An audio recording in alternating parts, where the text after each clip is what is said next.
Welcome back. یہاں پہ آپ دیکھ رہے ہیں لارڈ آف دا فلائز کی سمری اردو کے اندر۔ تو ٹائم ضائع کیے بغیر سمری کو سٹارٹ کرتے ہیں۔ اگر اس سے پہلے آپ نے چینل سبسکرائب نہیں کیا ہوا تو آپ چینل کو سبسکرائب کر لیں۔ عربی زبان میں لارڈ آف دی فلائز کا مطلب شیطان ہے۔ ولیم گولڈنگ کا novel lord of the flies دوسری جنگ عظیم کے پس منظر میں لکھا گیا ہے۔ یہ گولڈنگ کا پہلا ناول تھا جو 1954 میں شائع ہوا۔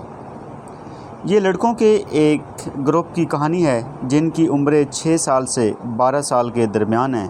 حکام نے ایٹمی حملے کے خطرے کے پیش نظر ان لڑکوں کو شہر سے کسی محفوظ مقام پر منتقل کرنے کا فیصلہ کیا، لیکن یہ وہ ہوائی جہاز جو ان کو لے کر جا رہا تھا تباہ ہو جاتا ہے اور ایک غیر آباد جزیرہ پر گر جاتا ہے۔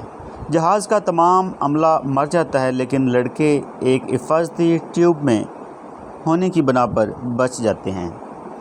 جہاز سے نکل کر لڑکے مختلف سمتوں میں جزیرے پر بکھر جاتے ہیں۔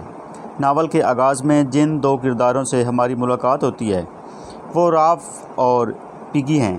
راف ایک ورزشی جسم کا حامل کھوبرو لڑکا ہے، جبکہ پگی ایک بھدا سا موٹا لڑکا ہے۔ وہ چشمہ لگاتا ہے اور دمہ کا مریض بھی ہے، تاہم وہ اپنی باتوں سے ذہین نظر آتا ہے۔ اس دوران ان کو وہاں سے ایک سنک ملتی ہے۔ پگی راف کو کونچ بجانے کا طریقہ بتاتا ہے۔ راف جب اس کونچ کو بجاتا ہے تو مختلف سمتوں سے لڑکے وہاں اکٹھا ہونا شروع ہو جاتے ہیں۔ ایک سمت سے لڑکوں کا پورا ایک دستہ منظم انداز سے چلتا ہوا وہاں آتا ہے۔ اس دستے کی رہنمائی ایک لڑکا کر رہا ہے جس کا نام جیک میریڈیو ہے۔ یہ مذہبی گیت گانے والے لڑکوں کا گروپ ہے جسے چوائر کہتے ہیں۔ تمام لڑکے صورتحال پر تبصرہ کرتے ہیں اور وہ اپنا ایک لیڈر چننے کا فیصلہ کرتے ہیں۔ جیک فوراً خود کو اس عہدہ کے لیے پیش کرتا ہے، لیکن لڑکے راف کو منتخب کر لیتے ہیں۔ اس پر جیک مایوس ہو جاتا ہے، تاہم راف جیک کی تشفی کے لیے اسے شکاریوں کے گروپ کا سربراہ بنا دیتا ہے۔ پگی لڑکوں میں بالکل بھی مقبول نہیں ہے، تاہم وہ ذہین لڑکا ہے اور راف کو مناسب تجاویز دیتا ہے۔ راف، جیک اور سائمن جزیرے کی چھان بین کے لیے جاتے ہیں۔ اپنی اس سیاحت کے دوران انہیں ایک سور نظر آتا ہے۔ جیک اسے مارنے کے لیے خنجر نکالتا ہے، تاہم وہ اسے مارنے میں ہچکچاہٹ کا مظاہرہ کرتا ہے۔ اس طرح جانور بھاگ جاتا ہے۔ جیک دعویٰ کرتا ہے کہ وہ آئندہ اس کام میں ہچکچاہٹ محسوس نہیں کرے گا۔ واپسی پر راف لڑکوں کا اجلاس بلاتا ہے اور تمام صورتحال ان کے سامنے رکھتا ہے۔ اس اجلاس میں مندرجہ ذیل فیصلے کیے جاتے ہیں۔ تو یہ فیصلے بڑے امپورٹنٹ ہیں۔ صرف وہی شخص اجلاس میں بات کرے گا جس کے ہاتھ میں کونچ ہوگی۔ امدادی پارٹی کی رہنمائی کے لیے پہاڑی پر آگ روشن کی جائے، جھونپڑیاں تعمیر کی جائیں۔ ابتدا میں لڑکوں کو پورا یقین ہوتا ہے کہ انہیں بچانے کے لیے جلد ہی امدادی ٹیم بھیج دی جائے گی، چنانچہ وہ جزیرہ پر اپنے قیام کو تفریح کا موقع سمجھتے ہیں۔ تاہم راف اس بات پر زور دیتا رہتا ہے کہ انہیں جزیرہ پر آگ روشن رکھنی چاہیے تاکہ اگر کوئی امدادی ٹیم آئے تو اسے تلاش کرنے میں آسانی ہو۔ چنانچہ پگی کے چشمے کی مدد سے آگ جلائی جاتی ہے۔ وقت گزرنے کے ساتھ ساتھ لڑکوں کو جزیرے پر کئی مشکلات کا سامنا کرنا پڑتا ہے۔ ایک طرف چھوٹے لڑکے جزیرے پر درندوں کی موجودگی محسوس کرتے ہیں تو دوسری طرف وہ جنگلی خوراک کھانے سے بیمار ہو جاتے ہیں۔ راف اور جیک میں جزیرے پر زندگی گزارنے کے حوالے سے بھی اختلافات شروع ہو جاتے ہیں۔ اس طرح وہاں بدنظمی اور انتشار پھیل جاتا ہے۔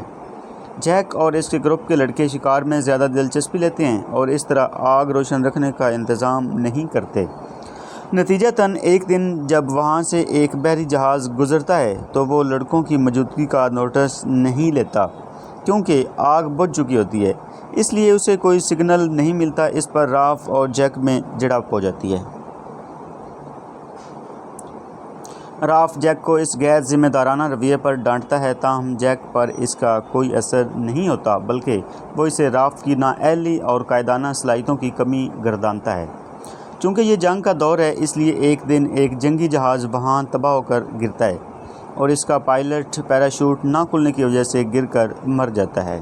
سیم اور ایرک جو دو جڑواں بھائی ہیں تاریکی میں پائلٹ کی لاش کو درندہ سمجھ لیتے ہیں۔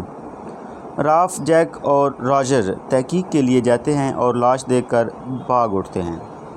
جیک راف کو بزدل ہونے کا طعنہ دیتا ہے اور لڑکوں کو لیڈر کا دوبارہ انتخاب کرنے کا کہتا ہے، لیکن لڑکے پھر راف کو لیڈر چن لیتے ہیں۔ اس شکست کے بعد جیک اپنا الگ گروپ بنا لیتا ہے اور آہستہ آہستہ تمام بڑے لڑکے اس کے گروپ میں شامل ہو جاتے ہیں۔ جیک اور اس کے قبیلے کے لوگ وحشیوں کی طرح چہرے پر رنگ وغیرہ مل لیتے ہیں اور سوروں کا شکار کرتے ہیں۔ وہ لوگ ایک سور کو ذبح کر کے اس کا سر ایک چھڑی پر لٹکا دیتے ہیں۔ اس طرح وہ وحشی قبائل کی طرح درندے کو قربانی پیش کرتے ہیں۔ اس دوران سائمن جو ایک صوفی منش لڑکا ہے وہاں جاتا ہے اور تصور میں لارڈ آف دی فلائز سے بات کرتا ہے۔ پھر وہ پہاڑی کی چوٹی پر جاتا ہے اور وہاں اس پائلٹ کی لاش اسے نظر آتی ہے جسے لڑکے درندہ سمجھ رہے ہوتے ہیں۔ سائمن لڑکوں کو درندے کی اصلیت بتانے کے لیے نیچے دوڑتا ہے، لیکن لڑکے جو سور کے شکار کے بعد وحشیوں کی طرح ناچ رہے ہوتے ہیں سائمن کو درندہ سمجھ لیتے ہیں اور جنونیوں کی طرح اس پر پل پڑتے ہیں اور سائمن کو مار دیتے ہیں۔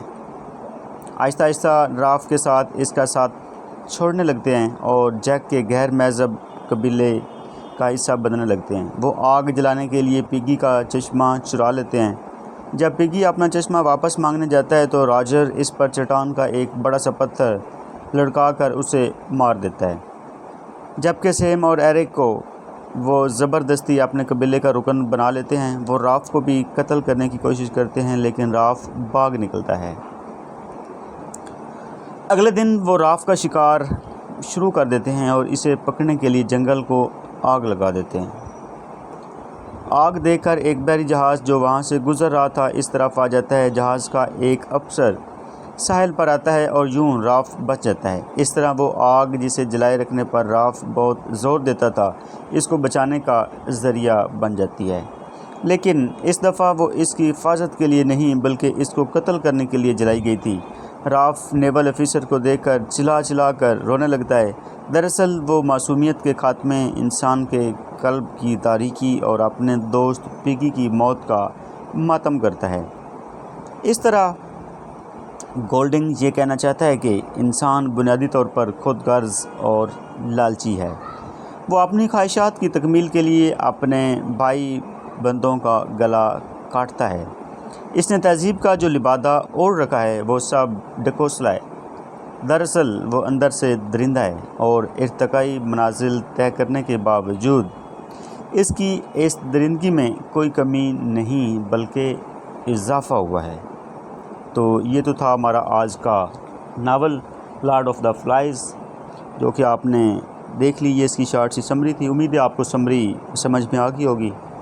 تو اگر آپ نیو ہیں، چینل سبسکرائب نہیں کیا تو چینل کو سبسکرائب کر لیں۔ ملتے ہیں اگلی ویڈیو میں، اپنا خیال رکھیے گا۔ اللہ حافظ۔